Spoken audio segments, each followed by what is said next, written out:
All right, you want to start that over again? I was confused with the little thing that you did there. So introduce myself, and then, what's up guys? Brannen Dorman. I've been a coach here at Training Think Tank for 4 years, almost 4 years now. Had one of my athletes test a workout from Dubai last year. He's doing the qualifiers this year, starting next Friday. So we're gonna walk you through it. It's a 7-minute AMRAP. He takes a 3-minute rest, and then we added something to it, which you'll kind of get once you just screw it. Chris, I hate you. No, don't be a dick, because then you're gonna do that to me. Just give me a good one. Give me one good one, please. Something that he tests, I just keep screwing that up. You think this is hilarious. Enjoy this clip. It's way harder than you think. All right, so 7-minute AMRAP to start. It's 5 front squats at 225. He'll do 10 box jump overs at 30 inches, and then a 40-foot handstand walk with 20 in back. So Joey, he's been an athlete with me for actually 2 years and like a week right now, right? Like, or maybe a couple weeks, I guess. September 2 years ago. To give you a little background on him as he's doing this first round, Joey is a breathing machine. He's got great endurance, great local endurance, anything that's body weight, anything that's long. He's as competitive as anybody in the gym. You know, he's one of those guys that's beating, you know, even Travis or Noah when they're in town.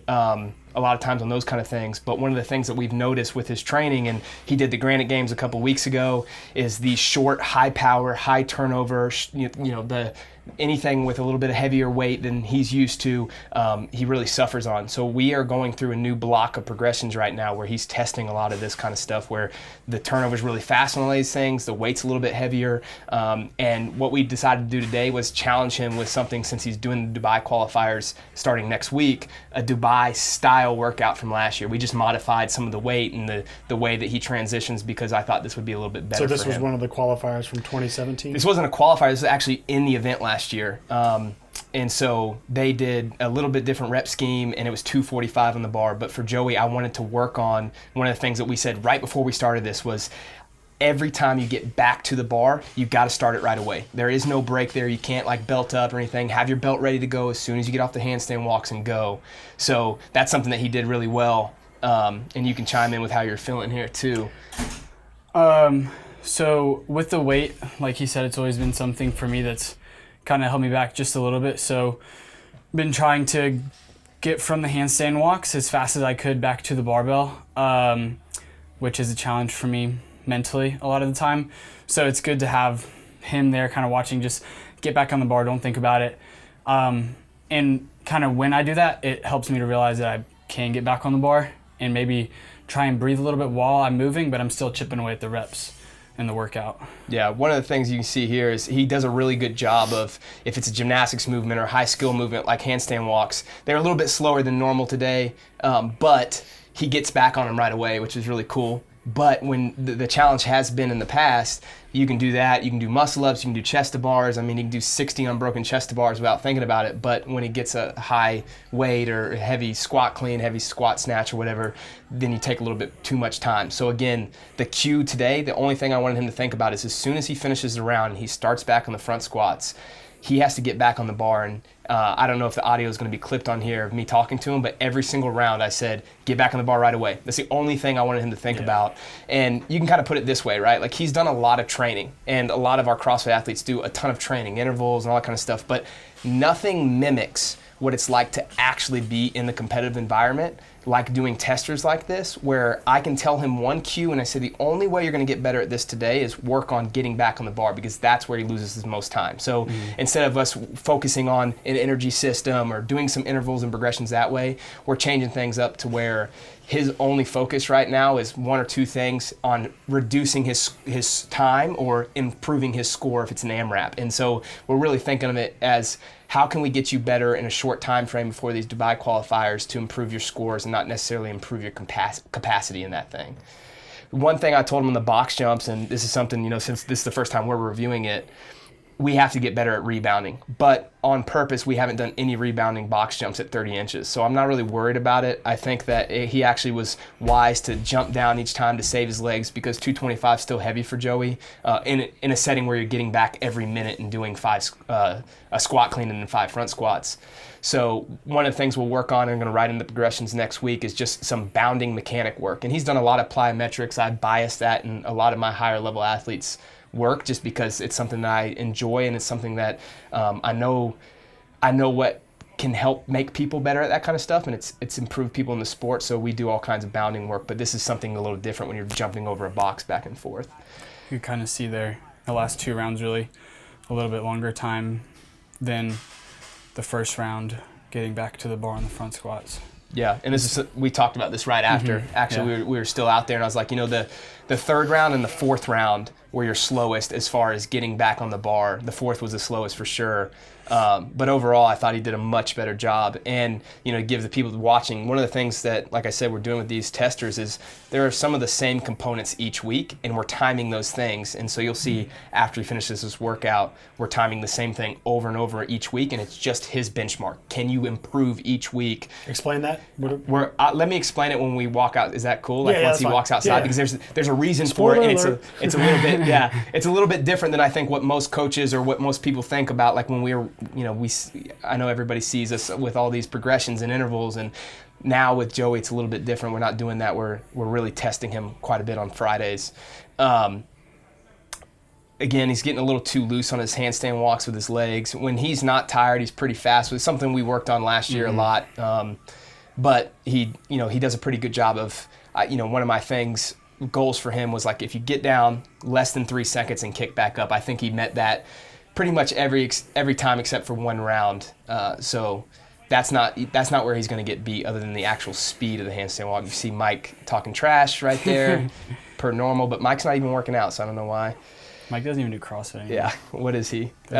But all the way to the ground. Yeah, so this is another thing we talked about is, and Joey is just like really mobile, and he doesn't carry a lot of tension, which is a really good thing in most cases in the sport, especially for the endurance events that he's so good at, swimming, running, biking, all those kind of things. But when you talk about a strength event or something where you have to move the bar fast, his concentric speed right now is pretty good. It's gotten so much better than, a year ago. Mm-hmm. But he's still bottoming out too much, and what I want him to work on, and one of the things he has been working on with all kinds of variations from the blocks, concentric only, 1 1/4 front squats, pause squats, all those kind of things, is working on getting just below parallel and then driving back out. Mm-hmm. Because you think about that extra 6 inches in depth that he's going through. If it's 5 reps over 5 rounds, it's 25 extra, reps of 6 inches, which could be a second, a rep or something like that. And if that's the case, it's 25 seconds he's losing there. So we're really working on that. Didn't see it as much, and obviously this is the 7-minute time cap here. Didn't see it as much as I wanted to in this workout, but Joey's done a great job of improving that. So here's the spoiler now that we can announce it. So last week he started this. He goes outside, and it's kind of an arbitrary number, I guess, but we have it marked off. So we use the same thing every time. 110-ish yards, something like that. But he's pushing an empty sled, the same sled every single time, from the bottom of the hill that we have out here, which you're about to see. And you might not notice it in the video, but describe the hill. Yeah. Because I follow him, and It's not great. what kind of slant do you think Well, it you is? can kind of see right here at the top of the hill, as you can see that downhill. It's not like it's super steep and then really levels off. It's just that gradual hill. So you're going uphill the whole time, which anybody who's pushed a sled on this type of asphalt knows, if you get going downhill, it feels pretty good. Once you get going uphill, it feels like you put a little bit of extra weight on there, and quads, butts start burning a little bit extra. Yeah, I pushed it for him a little bit once he finished, and even on the level ground, I picked the sled up. I was like, all right, let me restart this. I mean, it's probably a 15-degree grade or something, which I know that may not seem like a lot, but it's a hefty hill. Just running up it is hard, right? Yes. So I would imagine that this would be like pushing 90 pounds or more on flat ground. So that's why we do empty sled. And what we're doing is in different variations, but it's the same test for him. Last week, it was the only thing that he did before doing other things. So he started with that, and he got 37.5 seconds last week, right? This week, he's ending with it, but I just wanted to see how close, because we want to get all these data points before we really start some of these progressions. How close can he get to that non-fatigue time at the end of this workout? So he got a 3-minute rest, and then at the 10-minute mark, which is probably about 90 seconds away from now, he's going to start the sled in that same spot and then push all the way up to the hill, and we kind of have a marker at the top of the hill. And I'm just kind of taking these data points, and we're going to use them moving forward to see, can you improve?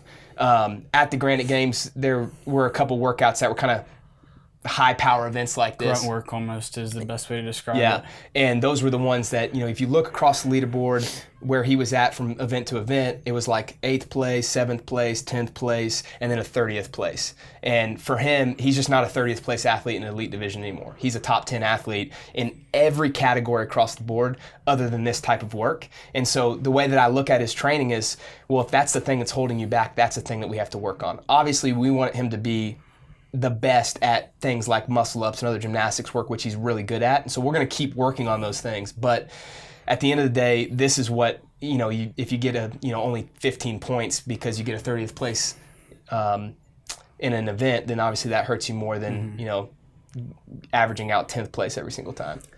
Max was joking when we got back from Minnesota, and he was like, "Oh, you got exposed. You're not going to be doing anything except for that until you look better at it if Brandon's your coach." Yeah, so we're gonna hammer this home. Turnover was great. There's ways that you could talk about pushing a sled and strategy, technique, but for me, I'm less worried about his technique here, and I'm more worried about, can you produce a lot of power and create the same time frame as he did last week, which that's, again, we're not just talking about like the technical aspects of things anymore. We're talking about how can we improve your times, which is important. And he got 38.5 seconds, so he's 1 second slower. But you think about it, he was completely fresh last week when he did this and got 37.5, so he got 38.5, like 5.3 or something. Fresh, was a weak bitch, huh? Yeah, Fresh was a weak bitch, exactly. And then I did kettlebell snatches and felt like even more of a weak bitch afterwards. So last week, the first piece was... Are you done pushing yet? He's done pushing, yeah. And that cut off the video. Can I still talk? Yeah. Yeah, so is it just going to show a mailbox? No, I'll probably put something on the blue screen behind you. I like it. I'll be at like a state fair. I love it. Lucas's face. Yeah, we can put Lucas's face back there. Behind you. Last week, what he did, and I'm actually going to give this to a couple of my other high-level athletes because I'm just interested in times for this, but it was a sled push into 24 unbroken double kettlebell snatches, and then he rested and did something else that was similar. And so we'll use all of these things. Basically, we're just gathering a bunch of data points right now based on all the stuff he's doing on Fridays for the next couple of weeks. Obviously, the qualifiers are going to kind of hinder that a little bit, but then after, we're going to run through full-on progressions for some of this stuff and see how much better he can get. But the concept here, again, is a little bit different than, we're not running just a bunch of intervals and progressions that way. I told him at the beginning of this, we sat down after the Granite Games, I said, we're going to come up with like 10 testers that, with different variations and kind of stimulus, but 10 testers that we can look at and just say, are you getting better, right? What are ways that we can get you better at the sport? Not talking about the technical aspects anymore, because he moves well, he does all of those things well, his gymnastics are really good, his high skill movements are really good, but now he needs to get better at competing, and so that's kind of what we're doing here. Yep. Do you have any availability coaching wise, Brandon? No? You don't want to talk about it? He's got a baby. Yeah, I got a full-time job being you a could say father. No. What about you, Joey? You single? No, I got an awesome girlfriend. Her name's Gabby Wade. Just double checking. Look, he's got to get... Because the YouTube girls, There's always availability, but I'm happy with where I'm at. I've got a lot of really talking awesome about athletes. your marriage? Or? Yeah, no. Jordan won't watch this anyhow, but I do love my wife very much. I'm pretty sure Brandon's one of these people who married for genetics. Like, Jordan's awesome, Oh my God. but she's like the most elite athlete I've ever met. Kinsley's going to be a rock star. She already is a rock star. If she has my genetics, she might not be. Oh. I actually, honestly, one of the things that I prayed about when Jordan was pregnant was that she got Jordan's genetics. Because, well, yeah, let's hope so. Yeah, we need that bad. That's not true, though, because you're like the person who doesn't train and comes in and gets 20th in the Open. Yeah, well, get lucky sometimes. Oh, my God. She wins every sporting event, though. Yeah. All right, guys. Thanks for doing this. Thanks, Chris. Thanks, Chris. Peace.